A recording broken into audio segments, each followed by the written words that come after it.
ሰላም ጤና ይስጥልኝ የቻናሌ ተከታዮች እንዴት ናችሁ? ደህና ናችሁ? እኔ ጋለው እግዚአብሔር ይመስገን። እናንተ እንዴት ናችሁ? ስራ፣ ጤንነት ሁሉ ሰላም ነው? እኔ ጋለው እግዚአብሔር ይመስገን። አዲሶቹ ሰብስክራይብ በማድረግ አበረታቱኝ። እንዲሁም ደግሞ ነባሮቹ ላይክ እያደረጋችሁ አበረታቱኝ ውዶች። እና ዛሬ እንግዲህ እንግዳ ድራማን ይዤላችሁ መጥቻለሁ። እንግዳ ድራማ ላይ ባለፈው ክፍል እንግዲህ ሄለን ወይም ደግሞ ሉሊት እንግዲህ ከሀገር ለመውጣት ለማምለጥ ስትል እንግዲህ ወደ ቤቷ ትሄዳለች። ከቤቷ ስትሄድ እንግዲህ ሹን እንግዲህ ቤቱን በር ክፈችልኝ ስላለቻት እንግዲህ ኤልሹ በሩን ከፍታ እንግዲህ ከመኝታ ቤቷ ደብቃን ነበረ እና እንደ አጋጣሚ እንግዲህ አዶኒ ሄለንን ያያታን። እንዴ እትዬ መተሻን እንዴ ሁሉም ሰው እኮ ተጨንቆ ነበር ስለ አንቺ ሲላት፣ እሷም እንግዲህ አዎ ለእኔ ሰው እኮ ለእኔ ብዙ ሰው ነው የሚጨነቅልኝ ስላለኝ እንግዲህ ይቺ ሄለን ያው በእርግጥ አዶኒ እንዳገታት እንግዲህ ጠርጥራለችና ቆይሺ መጣው ከውጭ ጠብቀኝ ስትለው አዶኒም እውነት ስለመሰለው ወደ ውጭ ሊወጣ ሲል ከወደ ኋላው ትመታዋለች። ከመታች በኋላ ያው መርፌ ማደንዘዣ ማለት ያው ራሱን እንዲስት ራሱን እንዳያውቅ አድርጋ ማደንዘዣ ወቅታው ነበርና እና ይሄ ቤሉል እንግዲህ ወደ ክፍል ሲሄድ ሲያገኘው አዶኒ ምን ሆነ ነው ሲለው፣ እኔ እንጃ አንተ ማነህ ሲለው፣ ከዛ አዶኒ እንግዲህ ይሄ ቤሉል ግራ ስለተገባው እንግዲህ ሁሉንም ቤተሰብ ሰብስቦ እንግዲህ እነማን ናቸው ሲሉት ሁሉንም ሊያውቅ አልቻለም። ምክንያቱም ሄለን ወይም ሉሊት ማደንዘዣ መርፌ ራሱን እንዲስት ራሱን እንዳያውቅ አድርጋ ነበር የወጋችውና እንደዛ ካላረገች ያው ሚስጥሯ እንደሚወጣበት ታውቃለች። ነገር ግን መሲ ሉሊትን ወይም ሄለንን አይታን ነበር። እንደመጣች መናገር ትችል ነበር። እሷም ተሳስታለች። ከዛ በኋላ እንግዲህ ይሄ ሮኒም ኑኑን ሲያት እንዴ እሷን አውቃታለሁ እሷ ሚስቴ ናት ብሎ ነበር። እንዲሁም ደግሞ መሲ እንግዲህ ቴዲን አገባለው አለበለዚያ ራሴን አጥፋለሁ ስትል እንግዲህ ገንዬ እሷም እንግዲህ በሀሳቧ ተስማማለች። አንቺን ከማጣ እንግዲህ እንደፈለግሽ ትሆኛለሽ አግቢ ስትላት እሷም ለቴዲ ተደስታ በቃ ፈቅደውልናን እንቀባለን ትለዋለች። እሱም በሀሳቧ ደስ ይለዋል። ነገር ግን የቴዲና መሲ ይህን የሚያደርጉበት ምክንያት ይቺ ሉሊት ወይንም ደግሞ ሄለን እሷ ከቤት ስለሌለች አሁን ቶሎ ብለው መጋባት ይፈልጋሉ። እሷ ካለች ደግሞ አብረው እንዲጋቡም አትፈልግም። ምክንያቱም ሄለን ቴዲን ስለምትወደው፣ ነገር ግን ደግሞ ቴዲ እንደሚያገባት እንደውም አንቺ ልጅቷን ታውቂያታለሽ ብሏት ነግሯታን። ሄለን ግን አሁን እሷ ሀሳቧ ሌላ ቦታ ስለሆነ ምንም በጭራሽም አላመነችም። እንዲሁም የመሲ እናት ወይም እንግዲህ ገኒ በዚህ ካራክተሯ ስሟን አላውቅም። ገኒም እንግዲህ እንዴ ሄለን ከሌለችበት ስትል መሲ ምንም ችግር የለ እሷ ካለች እሺ አትልም። እኔ እድሜ ልኬን የሰው ቤት ገረድ እንደሆን ነው እንዴ የምትፈልጊው? ይህንን ደስታ አትፈልጊም እንዴ እናቴ ስትላት፣ ገኒም እንግዲህ እሺ በቃ ልጄ ብላ እንግዲህ በሀሳቧም ተስማማለች። እንግዲህ የዛሬውን ክፍል ደግሞ ይዤላችሁ መጥቻለሁ። እናንተም እስከ መጨረሻው ድረስ ተከታተሉ። ሄድም እንግዲህ ቺን መሲ ምናልባት መሲ ምክንያቱም ስለፈራች እንግዲህ ቴዲም እኔ ጋር ስለሆንሽ ምንም ነገር አታስቢ፣ ምንም ነገር አይደርስብሽ ሲላል፣ መሲም እኔ እኮ ወደ አንተ ስመጣ በጣም ደስተኛ ነኝ ትለዋለች። እንግዲህ መሲ በፊት ይህን ቴዲ እንግዲህ ከሉሊት ጋር ስለምታያቸው በጣም ነበር የምትጠላው። ነገር ግን እሷ ያው በስልክ ነው ሲያወሩ የነበረው።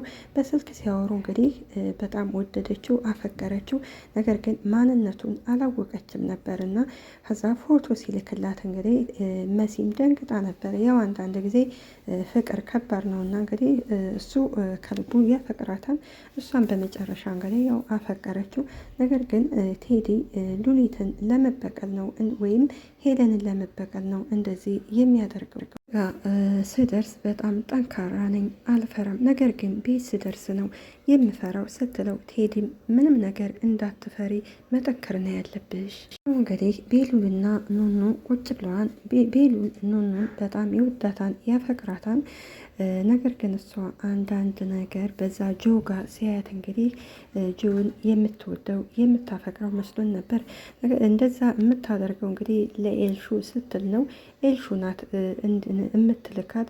ኤልሹ እንግዲህ ቤሉልና ኑኑ አብረው እንዲሆኑ አትፈልግም እና በዛ እና አኩርፏን ነበረ። አሁን እንግዲህ አብረው ቁጭ ብለው እንግዲህ ባለፈው ስለተከላከልክልኝ በጣም አመሰግናለሁ ትለዋለች። አዶኒም ኑኑን ይወዳታል። ኤልሹ ግን ኑኑ አዶኒም ሆነ ይሄ ቤሉል እንዳገቧትም አትፈልግም። በማታውቂው ነገር እያስጨነቀሽ ስላየው ነው። በዛ ላይ ደግሞ ሌላ ሰው እንደዚህ ቢያደርግ የማደርገው ነገር ስለሆነ ነው። ኑኑም አትዋሽ፣ እኔ ስለሆንኩ ነው ያደረግከው፣ ለምን ትዋሻለህ? ትለዋለች። ምን ከራስ ጋር ትታገላለህ? እውነቱን በቃ እመን ስትለው ቤሉልን የትኛውን ነው እውነት የማውቀው ይላል። ኑኑም በእኔ እኮ እንደማትጨከን አውቃለሁኝ። ኑኑም ቤሉል እባክህ ይቅርታ አድርግልኝ፣ እኔ ሲጀመር አንተን እኮ ለመራቅ ፈልጌ አይደለም፣ ሁኔታዎች ስላስገደዱኝ ነው። ማንም ሰው ደግሞ ከአንተ ጋር እንድሆን አይፈልግም። በእርግጥ ኑኑ እንግዲህ ሄለንም ሆነች እንግዲህ ልጇ ከቤሉል ጋር አብረው እንደሆኑ አይፈልጉም። ነገር ግን ደግሞ የቤሉል አባት ግን ኑኑና ይሄ ቤሉል እንዲጋቡ ይፈልጋል። ምክንያቱም ኑኑ ጥሩ ልጅ ስለሆነ እሷን እንዳገባት ይፈልግ ነበረ። ነገር ግን ሄለን ደግሞ በጭራሽ ይሄ ቤሉል ኑኑን እንዳገባትም አትፈልግም። አንተ ጉዳይ እናትህም ጭምር ሁሉም አይፈልጉም፣ አስገድደዊ ነው ስትለው ቤሉልም ይህን እኮ ለማስረዳት አሁን ሰዓቱ ረፍደዋል ይላታል። እዚህ አሁን ወደ ቤት ሂጂና ግቢ ሌላ ነገር እንዳይፈጠር ሲላት እንግዲህ ኑኑም አንቆይም ወይ ትለዋለች። መቆየት አንችልም፣ ሲጀመር እኔ ወደ ቤት አልሄድም፣ አሁን አንቺ ወደ ቤት ሂጂና ግቢ ብሎ እንግዲህ ኑኑን ይነግራታል። እንግዲህ ኑኑ ያው ተጨንቃለች። ምክንያቱም ያው ነገሮች ስላስገደዷን ነው ከቤሉል እንደ የራቀችው። ቤሉል የሆነ ነገር ከሆነ ያው እሷም ስለምትጎዳ በእሷ ምክንያት ለዛ ኤልሹ ናት። ኤልሹ እንግዲህ አዶኒ እንግዲህ ዞር ቤ ብሎ እንግዲህ ገፍትሮ አይመለከትሽም ብሎ ገፍትሯን ነበር ጥሏት ሄደው።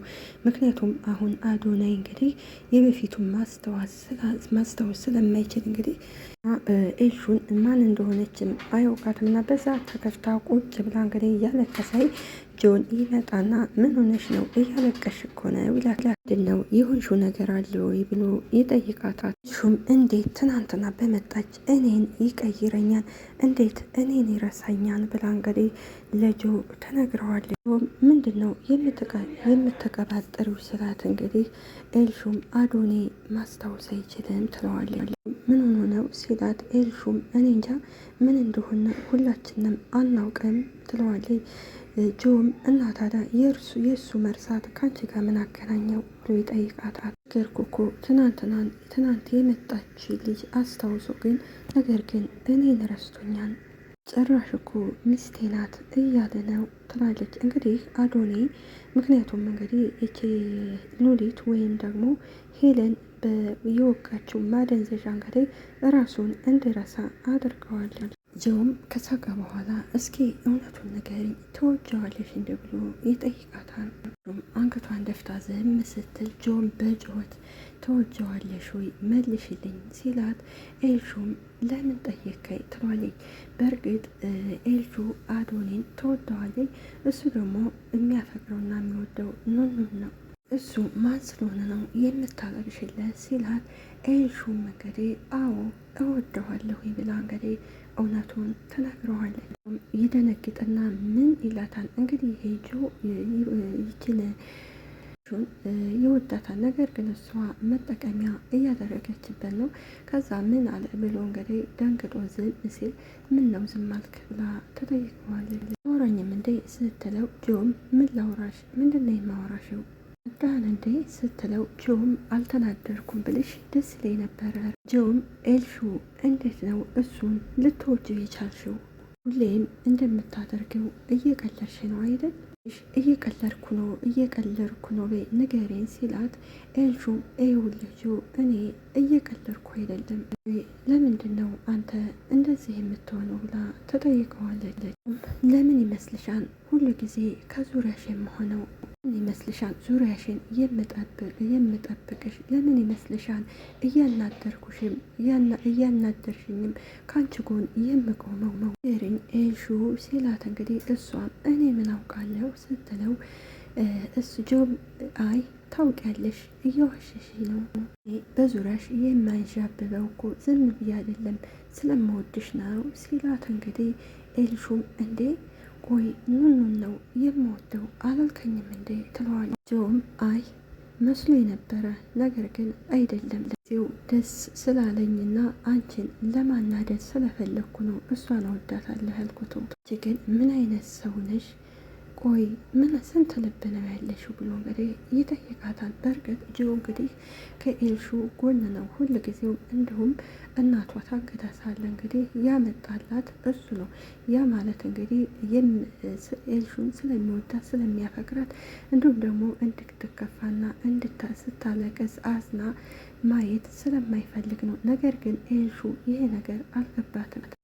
እኔ እኮ ነግሬሃለሁኝ እኔ ደግሞ የምወደው አዶኒን ነው ስትለው እንግዲህ ጆም ረፊ ነው ምልሽ ብሎ እንግዲህ ያስጠነቅቃታል። እንግዲህ መኩ ቁጭ ብለው እንግዲህ ገንዬ እናቱ ስትመጣ ወይኔ ልጄ መታሃን እንዴ ስትለው አዎ መጥቻለሁ ይላታል። ቆይ ብቻህን ነው እንዴ የመጣው? የት ሄዱ ትለዋለች። እና ምኑ አልመጡም እንዴ? ከነ ቤሉል ጋር ነበሩ። ቆይ ግን እናነይ ምን እየተፈጠረ ነው ብሎ ይጠይቃል። በዚህ ትበጠብጠናለች፣ አንዷ ደግሞ በሌላ መንገድ። የእህቶች መከታ ነው። እውነት እህቶቹ የሆነ ነገር ሲሆኑ አይፈልግም። በጣም ጀግና ወንድም ነው። እንዴ እኔ እኮ እህቶችን በዚህ ባህሪ እኮ አላውቃቸውም። ሁሉም ሆነች መሲ በእንደዚህ አይነት ባህሪ እኮ እኔ አላውቃቸውም ነበረ። እኔም እንግዲህ እኔም እኮ ተናግሬ ሰልችቶኛል። እናንተ ዛሬ እንደ አዲስ መናደዱ ምን አመጣው? እኮ ካስታወሳት ብለን አብራው ወጣች። አንደኛው ሚስቴ ናት ይላል፣ አንደኛው ደግሞ ፍቅረኛዬ ናት ይላል። እንደው ልጁ የሚፈልገውን ነገር ጠየቅከው ወይም አዋርቻዋለሁ ይላታል። ገንዬም ወይም አልማዝ ነው መሰል ስሟ በዚህ ካራክተር እና ግን እኔ አሁን ወይዘሮ ሄለን በሌለችበት ነገር ሄሌኔ ስትሰማ ምን ትለነ ይሆን? ቹንም አላናገርኳቸው ቤት ውስጥ የሉም እንደ ያው እናነይ መሆኑ ካልቀረ ቢያንስ እኮ ልጆቹ ማወቅ አለባቸው። ኤልሹ ትመጣና ቆይ ምንድን ነው የማናውቀው? ምንድን ነው ደግሞ የምትናገሩን? ችግር አለ እንዴ ትላቸዋለሁ። የኔ ልጅ መተሻን ወይ በቃ ወንድምሽ ይምጣና የማዋራቸው ነገር ይኖራል። ሹም ምንድን ነው ንገሪኝ፣ እኔ ወንድሜ እስከሚመጣ አልጠበቅም። ቆይ ይችላል እኮ ስትላት ኤልሹም ካነገራችሁኝ ንገሩ ነው። እሺ በቃ የኔ ልጅ መሰረቴ ልታገባ ነው። ትደነግጥና ከተቀመጠችበት ተነስታ ምን ትላቸዋለች? ነው አንቺን ከነከነሽ ማለት ነው ልታገባ ማለት ብላ ስትጠይቃቸው እንግዲህ ገንዬም ምን ነው የኔ ልጅ ማግባቷ ይሄን ያህል ለምን ረበሸሽ? በዛ ላይ ደግሞ አድጋለች፣ ለትዳርም እኮ ደርሳለች። እንደዛ ነው። አሁን ደማ ሲጨራሹን የሚቆጣጠራቸው እኮ የለም ትላለች። ኤልሹ እንግዲህ መሲ ልታገባ ነው ስትባል በጣም ደስ ሊላት ይገባል። ነገር ግን እሷ የእናቷ ልጅ አይደለች። እንግዲህ እድሜ ልኳን እንግዲህ ከዛ ቤቱና ገረዱና እንድትኖር ነው የምትፈልገው። ያው ቤሉል ይመጣና ኤልሹም ወንድሜ ና ጉድክን ስማ ሁላችሁም የምነግራችኋለ ሲል ኤልሹ ምንድን ነው ወንድሜ ስትል ማም በህይወታለች ምንም አልሆነችም። ኤልሹ ትደነግጥና አንተ እንዴት እሱን አወቅ ትለዋለች። እየቀለድክ አይደለም ትለዋለች። ውሸታም እሷ እኮ እናቷ በህይወት እንዳለች እንዲሁም ከቤት መጥታ አይታታለች። ነገር ግን ለማንም እንዳትናገር ስላለቻት ህይወት አለች ብዙ ቦታ እየታየች ነው። እንዲሁም ደግሞ ከፖሊሶቹ እየሸሸች ነው። ደግሞ አየር መንገድ ትኬት ቆርጣ ነበረ።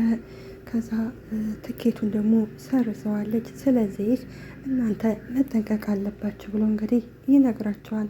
ኤልሹም እንግዲህ በእናቷ ግራ ስለገባት እማዬ ግን ከማን እያመለጠች ነው ትላለች።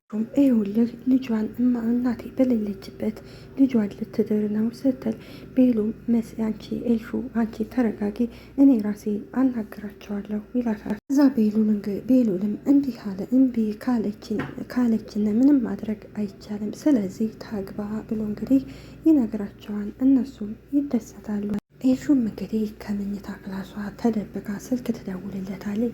ጆም እንግዲህ ምን ፈለግሽ ሲላት እባክህ ማሚ ካለችበት ቦታ አገናኝ ትሏል። ጆም ራስሽ ለምን አትሄጂ እኔ ምን አገባኝ ብሎ እንግዲህ ይነግራል። ከዛ ኤልሹ እንግዲህ ከማበድ በፊት አሁን አስቸኳይ ጉዳይ ስለሆነ ወደ ማሚ ውሰደኝ ስትለው ጆም እንግዲህ በሀሳቧ ይስማማና እሺ ወስድሻለሁ ይላታል። እንግዲህ ጆ ያኔ እቺ ሄለን ወይንም ደግሞ ሉሊት እንግዲህ ያለችበትን ቦታ ስለሚያውቅ እንግዲህ እሱ ብቻ ነው የሚያውቀው፣ ይወስዳታል። ነገር ግን ሉሊት ወይም ሄለን እንደዚህ ራሷን ከምትደበቅ እንግዲህ ብዙ ጥፋቶች ስላጠፋች እንግዲህ እጇን መስጠት ትችል ነበር። ማንም ወንጀል ቢሰራ ከወንጀል እንግዲህ ማምለጥ አይችል። እንግዲህ ለእናቷ ትሄድና እንግዲህ መሲ እንደምታገባ ስትነግራት እንግዲህ ሄለንም እንግዲህ በጣም ትናደዳለች። አንዳንድ ጊዜ የሰው ቤት በጣም መከራ ነው። ምክንያቱም ሰው ቤት ስትኖሩ እናንተ ደስተኛ ሆናችሁ እንድትኖሩ አይፈልጉም። ሁል ጊዜ ደግሞ የነሱ ገረድ የነሱ አገልጋይ ሆናችሁ እንድትኖሩ ነው የሚፈልገው።